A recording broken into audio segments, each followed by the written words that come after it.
ኪነጥበብን ለማሳደግ ያሁኑ ትውልድ ከፍተኛ ጥረት በማድረግ ላይ ያለ ሲሆን በዚሁ መሰረት የተለያዩ ፊልሞች መጽሐፍትና አፈ ታሪክና የተለያዩ ዜማዎች በተለያዩ ሀገሪቱ ቋንቋዎች በመሰራት ለህዝብ እየደረሱ ይገኛሉ። ከነዚህም ውስጥ በኦሮምኛ ቋንቋም የተለያዩ የኪነጥበብ ስራዎች እየተሰሩ ለኦሮሞ ብሔረሰብ እየደረሰ ይገኛል። በዚህም መሰረት ዲያስፖራ በሚል ርዕስ በኦሮምኛ ቋንቋ የተዘጋጀ ፊልም በሐረር ከተማ በአዜብ ሲኒማ አዳራሽ ለተመልካቾች ቀርቧል። በአብዱል ማርሻል አርትና ኑን ስቱዲዮ የተሰራው ይህ ፊልም የ1 ሰዓት ከ20 ደቂቃ ርዝመት ያለው ሲሆን ፊልሙ በማህበራዊ ህይወትና ሴቶች ላይ በሚፈጸሙ ጥቃቶች ላይ ያተኮረ ነው።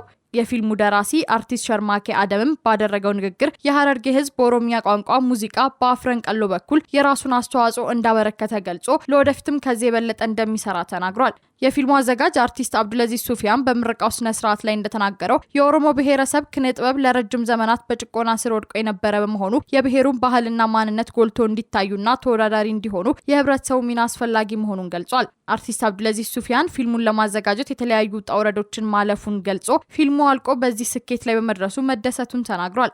በፊልሙ የምርቃ ስነ ስርዓት ላይ አርቲስት ሌንጮ ኤልሞን፣ አርቲስት ሸርማኬ አደም እና ሌሎችም ተዋናዮች ተገኝተዋል።